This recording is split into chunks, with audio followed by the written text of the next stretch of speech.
I was 12 when I first learned I was the wrong gender for my family's legacy. It was career day at school, and I proudly told my class I would one day run Mitchell Manufacturing just like my father. That night, I overheard my parents talking. "She's got such a head for business," Richard, my mother, said. "You should see how she lights up when you talk about the company." My father's response was immediate. "It doesn't matter. The company goes to David. That's tradition. Girls don't run manufacturing companies." 15 years later, I stood in my brother's office, our father's old office, watching him sign the paperwork that would fire me from the company I'd given my life to. "Nothing personal, Emma," David smirked, sliding the papers across his desk. "But let's be honest, you're not cut out for this. Maybe start a cute little boutique. Something more feminine." I kept my face neutral as I signed, remembering every sacrifice I had made. The Stanford MBA, the countless late nights, the supply chain innovations that had boosted profits by 40% last year. None of it mattered. I had the wrong chromosomes. "Clear out your desk by end of day," David added, already turning back to his phone. "And Emma, Dad was right. Girls don't belong in manufacturing." I walked out with my head high, past employees who wouldn't meet my eyes, past the systems I built, which David had spent the last year dismantling in favor of his golf buddies' half-baked ideas. In my office, mine for one more hour, I packed up 15 years of work, photos, awards, business plans Dad had never read. And at the bottom of a drawer, I found something that made me smile for the first time that day. A list of every supplier, contractor, and logistics company Mitchell Manufacturing depended on, along with their contract renewal dates. David had never cared about the relationships I had built, the trust I had earned, the favors I was owed. A shadow fell across my doorway. Marcus Chen, head of logistics. His expression told me he knew exactly what had happened. "Need help with those boxes?" I shook my head. "I'm fine, Marcus. But remember that conversation we had last month about starting our own logistics company?" He nodded slowly. "You mean the one where you mentioned having enough capital to buy out 3 major shipping contractors?" I pulled up an email draft I prepared months ago when I first saw this day coming. "How would you like to be COO of Summit Logistics? Incorporated last week. Fully funded. Ready to start operations." His eyes widened as he scanned the business plan. "Emma, this could control the entire regional supply chain. If you got the right contracts. You mean the ones up for renewal? The ones David doesn't even know are expiring?" Understanding dawned on his face. "You've been planning this." "For years," I admitted. "Why fight for a seat at their table when I can build my own?" Over the next 2 hours, more visitors arrived. Sarah from accounting passed over for a promotion in favor of David's friend. James from operations ignored when he warned about quality control issues. One by one, they accepted job offers from Summit Logistics. By the time security arrived to escort me out, my team was in place. My plan was in motion. David called after me from his office. "Goodbye, Emma. Some people just aren't meant for real business." I smiled, knowing it would infuriate him. "Goodbye, David. Give my best to Hansen Shipping. While you still can." The confusion on his face was priceless. That night, I sat in my home office, surrounded by the silly girl thoughts that would soon revolutionize regional logistics. My phone buzzed. Jack Hansen, CEO of Hansen Shipping, confirming our Monday meeting. I looked at the old photo on my desk. Dad standing proudly beside David, his hand on his son's shoulder. Me slightly off to the side, always edge out of the frame. "Girls don't run manufacturing companies," Dad had said. He was right. I wouldn't be running a manufacturing company. I'd be running the entire supply chain they couldn't survive without. Monday morning arrived with a flurry of panicked texts from David. I ignored them, focusing instead on the Hansen Shipping contract spread across my new conference table. "Emma, this is brilliant," Jack Hansen said, reviewing our proposal. "Real-time tracking, optimized routes, consolidated shipping lanes. This could cut costs by 30%. The same proposal I gave Mitchell Manufacturing last quarter," I said, before they dismissed it as overcomplicating things. "Their loss, our gain." Jack signed with a flourish. "Summit Logistics is now our exclusive regional partner." As if on cue, my phone buzzed again. I picked up. "What the hell did you do?" David's voice was shrill. "Hansen just canceled our contract." "Did they? How unfortunate.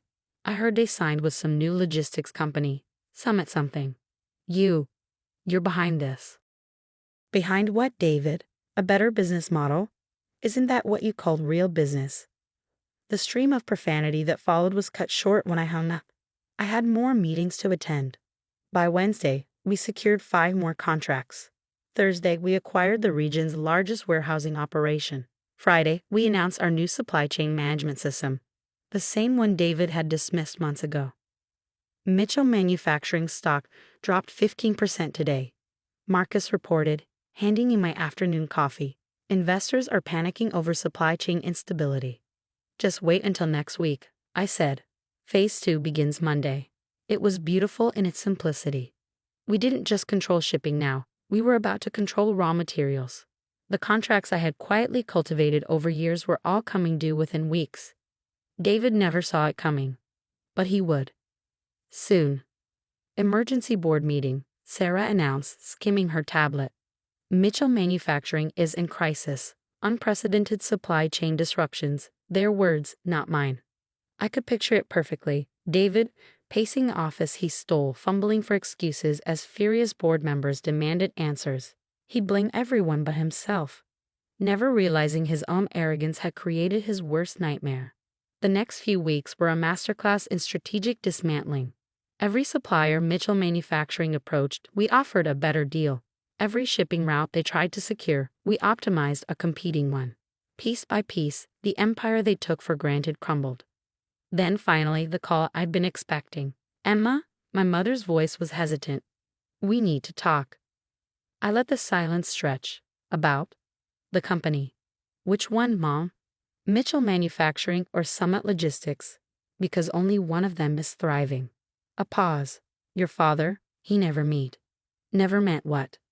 I cut in, to dismiss every idea I had, to hand the company to David just because he was a man, to let him run it into the ground while he ignored every warning. More silence.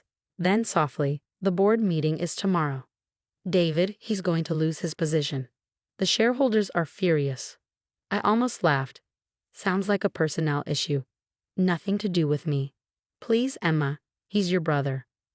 Funny, he wasn't my brother when he was firing me and mocking my business ideas. I hung up, no regret, no second thoughts. But her words lingered, not because I felt any obligation to save David, but because tomorrow's board meeting wouldn't just mark my victory. It would determine whether I settled for winning or claimed total dominance. I picked up my phone. Jack, remember that expansion plan we discussed? Move it up. We announce it at 9 a.m. tomorrow. The next morning, I watched the Mitchell Manufacturing board meeting via video link, an easy arrangement when you control a company's entire communications infrastructure. David looked terrible. His usual crisp suit was wrinkled, his hair unkempt. He stood before the board, floundering as he tried to explain Mitchell's 40% drop in value. We're exploring alternative supply chain options, he stammered, reaching out to new partners. There are no new partners, a board member interrupted. Summit Logistics has locked up the entire regional network. They just announced a $200 million expansion. Face it, David, we're dead in the water. David tugged at his collar. Maybe we could reach out to Summit. Try to negotiate. The boardroom door opened. Oh, now you want to negotiate? Every head turned. I stepped inside, my Summit Logistics ID badge gleaming. Dad half rose from his chair. Emma, what are you doing here? I smiled, representing the only company in this room that actually knows how to run a business. David's face darkened. You planned this. You sabotaged us. I shook my head. No, David. I built something better. Something you could have had, if you hadn't been so convinced that girls don't belong in business. I laid out my offer.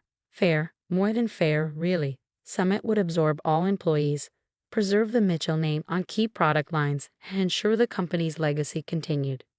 Just not under David. All in favor? The board chairman asked. The vote was unanimous. Even Dad, looking resigned, raised his hand. David lurched to his feet. This isn't right. Dad, tell them. Dad's voice was heavy. It's over, son.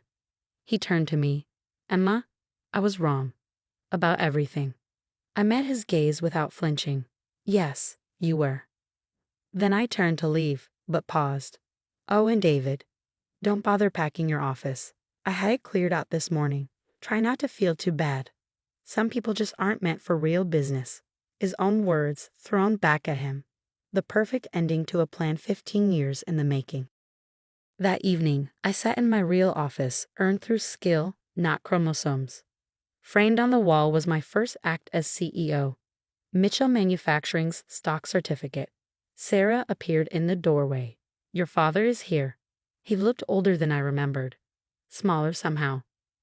The company, he started, is thriving, I finished. No thanks to your outdated ideas about who should run it. He exhaled. I'm sorry. I arched a brow. For what? Not believing in me. Dismissing me? Handing the company to David without a second thought? Each accusation landed like a weight. For all of it, he admitted. For underestimating you. For thinking talent had anything to do with gender. I studied him, searching for insincerity. I found none. Well, I said finally, at least you're learning. He nodded. I am. Then, hesitating. That's actually why I came. I want you to meet someone. A young woman rolled in beside him, a wheelchair-bound engineer with sharp eyes and an air of quiet brilliance. Emma, this is Jessica Chen, Dad said, a manufacturing prodigy from MIT. I thought you should hear her out. I raised an eyebrow, and why is that? He actually blushed, because when I saw her proposals, I realized something. I remembered all the ideas of yours I never read, and I didn't want to make the same mistake twice. Jessica looked nervous but determined. Mr. Mitchell said you might be interested in my AI integration models for production efficiency. I smiled. I am, but first, tell me about yourself. Not your gender, not your disability, just your vision for the future of manufacturing. Her eyes lit up. As she launched into her ideas, I caught Dad watching us, pride and regret warring on his face. Later that night, Mom stopped by my office. I saw David today. How's customer service treating him? I smirked. She sighed. He's humbled, and he wanted me to give you this. She handed me an envelope. Inside was a handwritten letter. Emma, I spent years believing I deserved success just because of who I was. You proved that success is earned. You built something incredible, and you beat me fair and square. I won't ask for forgiveness. I don't deserve it. But I will say this. I see it now. I see you now. I'm proud of you. David asterisk asterisk. I exhaled slowly, folding the letter. I didn't need his pride. But maybe, just maybe, I'd appreciated it. Smiling, I turned back to my desk. There was still work to do. After all, this empire wasn't going to build itself. And now everyone knew exactly whose hands it belonged in. I read the letter twice, then picked up my phone. David, be in my office tomorrow, 8 a.m. sharp. Bring your customer service reports and any real ideas you've gathered from actually listening to our clients. The next morning he walked in. Gone was the overconfident CEO swagger. In its place was something quieter, humbled. Sit down, I said. Tell me what you've learned. For the next hour, David laid out a detailed analysis of customer complaints, supply chain inefficiencies, and possible solutions. He hadn't just done the work, he'd understood it. Not bad, I said when he finished. How would you like to head up our new customer experience division? His eyes widened. You trust me with that. Trust is earned, just like leadership. Just like respect.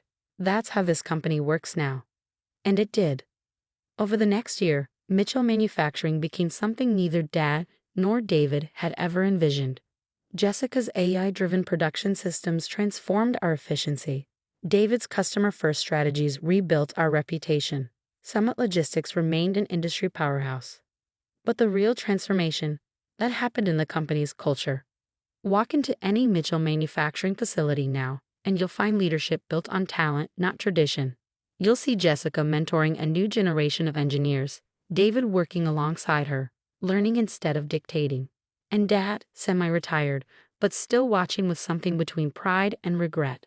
Your latest article's making waves, Marcus said one morning, tossing a magazine onto my desk.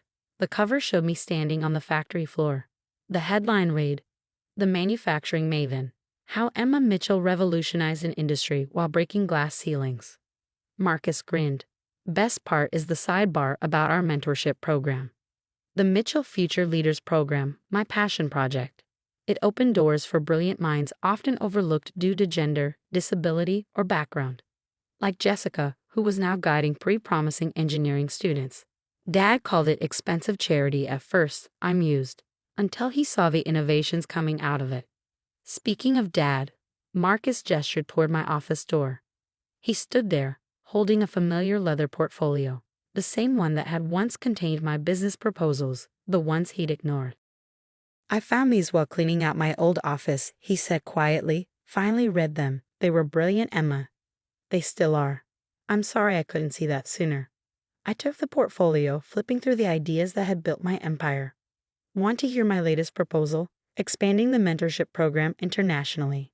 He sat down, eyes filled with something I'd never seen before. Respect. Tell me everything. And so I did. Because sometimes the best revenge isn't proving someone wrong. It's proving yourself right. Again and again. Until even the deepest prejudices crumble under the weight of undeniable success. David stops by my office every Friday now, not as the entitled hare he once was, but as someone who finally understands what real leadership means. You know what I realized, he said one afternoon. When Dad said, girls don't belong in business, he wasn't just wrong about you. He was wrong about business itself. It's not about gender or control. It's about vision, I finished. About building something that lasts. About recognizing talent, wherever you find it. He nodded. Thanks for teaching me that, even if your method was dramatic. I smiled, thinking back to the day I took his company from him. Some lessons are meant to hurt. On my office wall, my old termination papers still hang beside my stock certificates, but now they're surrounded by something even more important, photos of our diverse leadership team, of our mentees of the future we're building. And in one, David and I stand side by side on the factory floor, not as rivals, but as leaders. Because the greatest victory isn't just proving someone wrong about you. It's helping them be right about everything else.